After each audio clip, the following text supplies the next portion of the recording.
My husband brought his girlfriend to our family dinner, in front of our children, my parents, and our closest friends. He thought I would break down and cry. But what he didn't know was, I already knew everything, and I wasn't coming to dinner to beg. I was coming to end it. Please stay with me as I tell you my story, and don't forget to support our channel by subscribing, liking, and sharing with your loved ones. We looked like the perfect family from the outside. 2 kids, a cozy house in the suburbs, weekend trips, and smiling family photos on the walls. People would say we were lucky, and I used to believe them. My husband and I had been together for years, and while things weren't always exciting, I thought we were solid. We had built a life together. School runs, dinner routines, movie nights. It felt like a normal, happy marriage. But slowly, things began to change. At first, I didn't notice much. He seemed tired all the time and spent hours on his phone. I figured it was just work. He had a demanding job, and sometimes the stress got to him. I didn't want to push. If he was quiet, I gave him space. If he was moody, I told myself, everyone has bad days. Then the distance grew. He stopped asking how my day was. He no longer played with the kids like he used to. He started coming home later, claiming meetings ran long or traffic was bad. He'd go straight to the shower or sit in the corner scrolling through his phone, smiling at something he wouldn't share. At night, he'd turn away from me in bed. Conversations became short, and the silence between us grew louder. I began to feel like a stranger in my own marriage. Still, I held on. I told myself he was just going through something. Maybe he was depressed or burnt out. I tried to do more, cooked his favorite meals, planned family outings, even bought new clothes hoping he'd notice. But nothing changed. I wanted to believe it was just a rough patch, that every couple goes through ups and downs, that if I tried harder, loved harder, he'd come back to me. Deep down though, a small voice inside me whispered something else. Something was wrong. Something had changed. And no matter how much I smiled or stayed quiet, I could feel it, like a storm building in the distance. Still, I wasn't ready to face it. Not yet. I wasn't ready to see the truth. But soon, I would have no choice. It started with small changes. One day, he came home in new clothes, fitted shirts, expensive shoes, a new cologne I didn't recognize. He said he just wanted to look better for work, and I smiled, pretending to believe him. Then he joined a gym. Not just casually, he became obsessed. Every morning and evening, he'd disappear for hours, saying he was training or working with a personal coach. He started paying more attention to his appearance than he ever did before. He shaved more often, styled his hair, and even began whitening his teeth. At first, I was happy. I thought maybe he was just trying to feel better about himself. But something felt off. He wasn't doing it for me, and he wasn't doing it for us. Then came the late nights. At least twice a week he'd call to say he had to work late. I'd keep dinner warm, waiting, sometimes until midnight. When he finally came home, he'd be vague and distracted. No real stories about what kept him. No details about who he was with. Just tired eyes and quick excuses. If I asked questions, he'd get defensive or annoyed. And then there were the smells. One night, when I hugged him as he walked through the door, I caught a whiff of perfume. Not mine. Something floral and heavy. He said someone at work sprayed it too close, that it clung to his clothes. Another time, I noticed a faint lipstick stain on his collar. I told myself it must have been a mistake, a transfer from a hug maybe. But how many mistakes like that could happen? Still, I tried not to jump to conclusions. I didn't want to be the paranoid wife. I didn't want to believe the worst. But my gut wouldn't stay quiet. That sick, heavy feeling stayed in my chest every time he walked out the door. Something wasn't right. I started to replay everything in my head. His new habits, the way he barely looked at me, the way he smiled when he read his texts, but never showed me the screen. I realized I didn't know who he was texting. I didn't even know his new password. That's when the fear in my stomach turned into determination. I needed to know the truth. I couldn't ignore the signs anymore. My gut was screaming, and this time, I was going to listen. One night, everything changed. He had just come home from another late meeting. He barely said a word as he walked past me and headed straight to the shower. I sat on the edge of our bed, pretending to scroll through my phone, but my heart was racing. I had been watching him for weeks, connecting the dots, the clothes, the perfume, the long hours, the way he always turned his phone upside down when he set it on the table. I had told myself 100 times not to look. that I should wait for proof. But tonight, something in me snapped. His phone buzzed once, then again. I reached for it, with shaking hands. It was locked, of course, but something told me to try a few combinations. His birthday, number, our anniversary, number, and then our son's birthday. The screen unlocked. My stomach dropped. I didn't know what I expected to find. Maybe some flirty messages, maybe signs of lies. But what I found hit harder than I ever imagined. The most recent message was from a contact saved as Eric from marketing. Strange. I'd never heard of an Eric. I tapped the name, and there it was. Dozens of messages. Not from a man, but a woman. Pictures. Emojis. Words no married man should ever be writing to anyone but his wife. My hands shook as I scrolled, reading each line in disbelief. I miss your hands on me. Can't stop thinking about last weekend. You make me feel alive again. There were hotel bookings, photos of the two of them in bathrobes, smiling. She had sent selfies, some innocent, some far from it. He had replied with heart emojis and long messages saying how unhappy he was at home, how he felt trapped, how she made him feel like himself again. Every word was a stab in the chest. I kept reading even though my eyes blurred with tears. I wanted to stop. I didn't want to know more, but I had to. I had to understand what kind of person he had become, how long it had been going on, why he had looked at me every day like I was invisible while texting another woman that she was the best thing to ever happen to him. When the water stopped, I jumped, quickly locked the phone, and set it down where it had been. I wiped my eyes and pretended to be asleep, but inside, I was wide awake. That night, as he lay next to me, I stared at the ceiling, my heart broken and my mind racing. I had seen enough. I knew the truth, and now I had a decision to make. I wasn't sure what would happen next, but I knew one thing for sure. I could never look at him the same way again. After reading the messages on his phone, I felt broken, but I didn't say anything. I didn't want him to know I had found out. I needed to be smart, not emotional. So I stayed quiet. I acted normal. I made breakfast, asked about his day, and smiled when he walked through the door.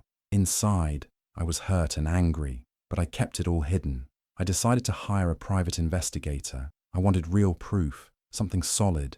Messages could be deleted. He could lie, but photos, videos, and reports couldn't be argued with. The investigator was calm and professional. He didn't ask many questions. I told him everything I knew and what I had seen. He said he would start right away. Over the next few weeks, while I was home with the kids or pretending to do housework, the investigator was following my husband. I got updates regularly. He followed him to hotels, restaurants, and other places. He took pictures of him meeting a woman, the same woman I had seen in the messages. They were seen going into hotels together and leaving hours later. He took pictures of them sitting close in cafes, walking hand in hand, and laughing together like nothing else mattered. Then came the worst part. One weekend, my husband said he had to go to a work conference in another city. I believed him, or at least I acted like I did. I even helped him pack. I stayed home with the kids, thinking of all the lies he was telling me. A few days later, I got the investigator's report. It had photos of him and the woman at a beachside hotel. They spent the weekend together, smiling and enjoying themselves. While I was home taking care of our children, he was living another life. The report had everything: hotel receipts, pictures, even audio recordings of them talking and laughing. My hands shook as I read through each page. The truth was right in front of me. He had been seeing her for at least 6 months. This wasn't a small mistake. This was a choice he made again and again. But I didn't cry. I didn't yell. I just sat there, quiet, and made a new decision. I had what I needed. The lies were over. Now it was my turn to act. After I had the proof, I knew I couldn't wait any longer. The pictures, the receipts, the messages. It was more than enough. I wasn't going to let him keep lying to my face while pretending everything was fine. But I also didn't want a fight in the middle of the house or in front of our kids. I needed to be smart, calm, and careful. So I started planning everything in silence. The first thing I did was meet with a lawyer. I told no one, not my parents, not even my closest friend. I didn't want any slip-ups. The lawyer was kind and understanding. He listened carefully as I explained everything. I handed him the reports from the investigator, the photos, and the messages I had saved. He nodded and said we had a strong case. Together, we started preparing the divorce papers.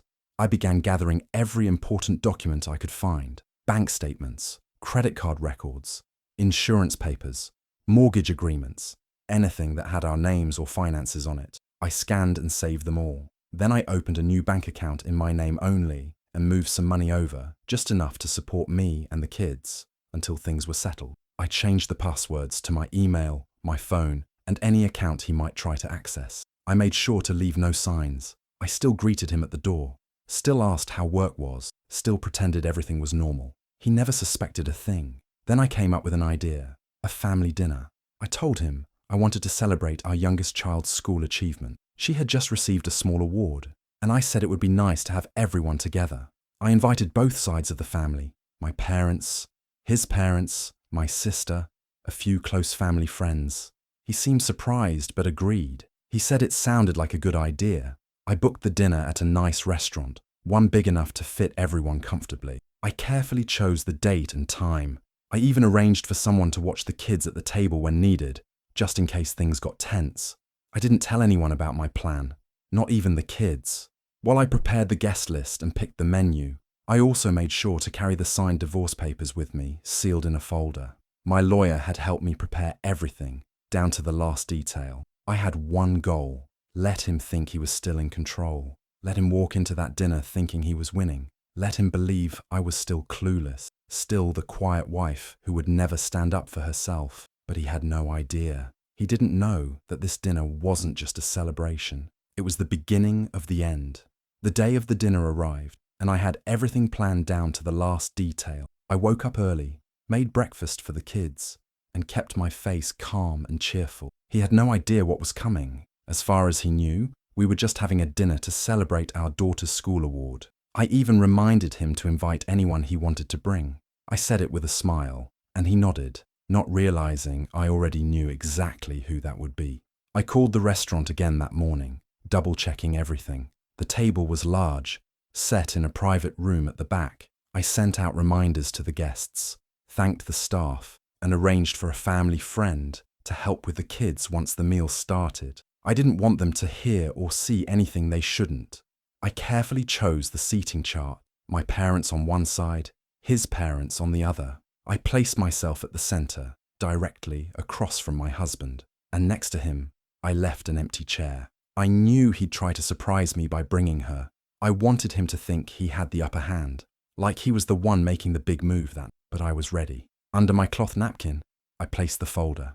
Inside were the divorce papers, already signed. Along with them were copies of the investigators' photos, the hotel receipts, and screenshots of the text. It felt heavy in my lap, not just because of the paper, but because of everything it represented. Proof, truth, the end of pretending. As the guests began to arrive, I greeted them warmly, keeping the atmosphere light. Everyone smiled, congratulated our daughter, and complimented the setup. I looked like a proud mother and a happy wife, but inside, I was just waiting. Each minute felt longer than the last. Every time the door opened, my heart beat faster. I knew he would walk in at any moment expecting me to play along, expecting me to break, but I wasn't going to cry, beg, or fall apart. Not tonight, because this wasn't just dinner. This was the moment I took my life back. The dinner had started smoothly. Guests arrived on time, greeting one another warmly. The room was filled with quiet laughter, clinking glasses, and cheerful conversations. Our daughter beamed with pride as everyone congratulated her. I played the perfect hostess, smiling and chatting, making sure everyone had what they needed. No one had a clue about what was really happening beneath the surface. The kids sat at their own small table nearby, busy with games and snacks. Everything was going exactly as I had planned. Then the door opened, and there he was, my husband, walking in, holding her hand, his girlfriend. The room fell silent for a few seconds. My mother's eyes widened. My father turned his head sharply. His parents looked confused, glancing from him to me. Some guests shifted in their seats, trying to pretend they didn't see what was happening. Others whispered to the people beside them, but I didn't move. I didn't flinch.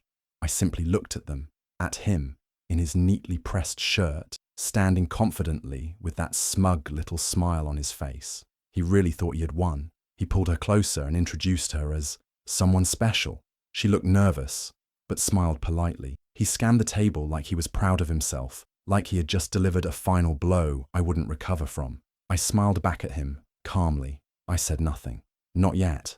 He led her to the empty chair I had left beside him, exactly where I knew he would want her to sit. She took the seat quietly, clearly unsure if she belonged there. Some of the guests tried to keep the conversation going, but the mood had clearly shifted. The warmth had cooled and the air felt heavy with tension. I looked around at the people I loved, then back at the man I used to love. He had brought her here into a family dinner, thinking I would break, that I would cry or get up and leave, that I would feel embarrassed, weak, or defeated. But he was wrong, because while he thought this was his big moment, he didn't know it was actually mine, and I was just getting started. Dinner went on with awkward smiles and forced conversations. Plates were passed around, but most guests weren't really eating. Some tried to stay cheerful for the kids, while others kept glancing at my husband and the woman beside him, unsure of what to say. She sat quietly, barely touching her food, clearly aware she didn't belong. I stayed calm, waiting for the right moment. Then, halfway through the meal, I gently tapped my glass with a spoon. The soft sound echoed through the room, and all eyes turned to me. I stood slowly, my expression steady, my hands calm. "Thank you all for coming tonight," I said. "It means a lot to have family together to celebrate my daughter's achievement." There were a few nods, a few small smiles. I looked directly at my husband. "Since tonight is about honesty and celebration," I continued, reaching under my napkin, "I'd like to share something as well." I pulled out the folder and set it in front of him. "You brought a +1 tonight," I said calmly. "I brought mine too. My attorney couldn't make it, so he sent this instead." He blinked, confused. He slowly opened the folder, and his face changed in an instant, from confident to shocked, from smug to pale. Inside were the printed photos, him and his girlfriend at the hotel, at the beach, in the restaurant, the screenshots of their texts, the receipts for dinners, gifts, and the weekend trip. Every secret he thought he had kept was now on full display. He flipped through the pages in silence. Around the table, people leaned in. My father's hands clenched. My mother covered her mouth. His parents looked heartbroken, embarrassed, and angry. My sister reached for the papers and started passing them around. Gasps filled the room. The truth was out. The girlfriend sat frozen, unsure whether to speak or run. She lowered her eyes, her hands trembling. My husband tried to speak, but no words came out. I stood there, quiet and strong. There was nothing left to say. He had brought his betrayal into our home. I had brought the truth. The room was silent for a moment, heavy with shock. Then the girlfriend stood up suddenly, her face red and her hands shaking. She looked around at everyone staring at her and whispered, "I didn't know she would be here." Her voice cracked. She looked at my husband, then back at the door, and quickly walked out without another word. No one stopped her. His parents were next. His mother looked at me with tears in her eyes, then turned to him. "How could you do this?" she asked quietly. "To your wife, to your children, to us."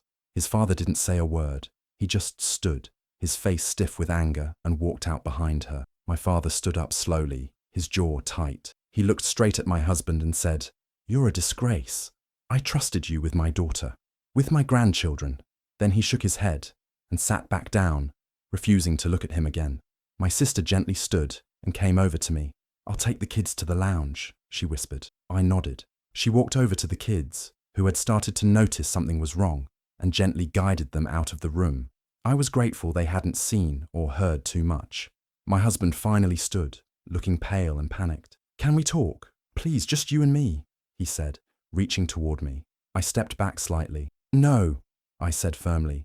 "There's nothing left to talk about." He looked desperate. "I didn't mean for this to happen." I cut him off. "The custody arrangements have already been drafted. You'll get a copy from my lawyer by the end of the week." He stared at me, stunned. "You already?" "Yes," I said. "Everything's been prepared. You made your choices. Now, I'm making mine." He looked like he wanted to argue, but there was nothing left to say. The people around us had seen everything. The lies, the betrayal, the truth. I had given him a chance to be honest, and he chose to keep lying. I wasn't going to let him hurt me anymore. He stood there, lost, as I turned away. This was the end of his game, and the start of my freedom. The room was still as I walked toward the door. Behind me, the weight of the evening hung heavy. Gasps, whispers, shattered trust. My husband stood frozen, surrounded by the silence he had created. No one rushed to his side, No one defended him. His girlfriend had left in embarrassment. His parents had walked out in anger. My family stayed quiet, watching me, waiting. As I reached the door, I turned back one last time. I met his eyes, those same eyes I once trusted, once loved. "You brought her here to hurt me," I said quietly, but clearly. "But all you did was set me free." He didn't speak. Maybe he couldn't. Maybe he knew that nothing he said now would change what he had done, or undo the truth that had been laid out in front of everyone. I didn't wait for a reply. There was nothing more to say. I stepped outside, the air cool against my skin. It was dark now, and the noise of the restaurant faded behind me. I walked to my car, heart steady, hands calm. I didn't cry. I didn't feel anger, just a quiet strength I hadn't felt in a long time. The choice was made. The papers were signed. The lies were over. This wasn't how I imagined the end of my marriage, but it was how I found my way forward. Not with shouting, not with pain, with truth, with dignity, and with peace. Do you think she made the right decision by standing up and ending the marriage that night, or should she have tried to work things out? I'd love to hear your thoughts. Drop a comment below. And if you want more stories like this, don't forget to subscribe and hit the notification bell so you never miss an update.